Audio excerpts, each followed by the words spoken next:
तुमच्या शरीरात आपली सर्वात मोठी शक्ती हीच आहे. शुभ नवरात्री. नवरात्रीच्या पहिल्या दिवशी आपण शैलपुत्रीची पूजा करतो. पण ती फक्त हिमालयाची कन्या नाही. अध्यात्मात आपल्या शरीराचा पाया मूलाधार चक्र मानला जातो. या चक्राचे प्रतिनिधित्व शैलपुत्री देवी करते. याचा अर्थ काय? याचा अर्थ असा की तुमच्यातील सर्व शक्ती, तुमच्यातील सर्व ऊर्जा या चक्रातून सुरू होते. ही देवी तुमच्यातील सुप्त शक्तींना जागे करून मला कोणत्याही संकटाशी सामना करण्याची ताकद देते. तिच्या हातात त्रिशूळ असूनही ती शांत आहे, कारण ती आपल्याला शिकवते की खरी शक्ती ती नसते जी दिसते, तर ती असते जी आपल्या मनात शांतपणे निवास करते. मित्रांनो, आता तुम्ही तुमच्यातील शक्तीचा पाया ओळखला, पण ही शक्ती वापरण्यासाठी सर्वात जास्त काय महत्वाचे आहे? एकाग्रता.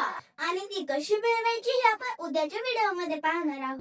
तुम्ही तुमच्यातील शक्ती जागृत ठेवण्यासाठी दररोज काय करता? आम्हाला कमेंट करून नक्की सांगा हा.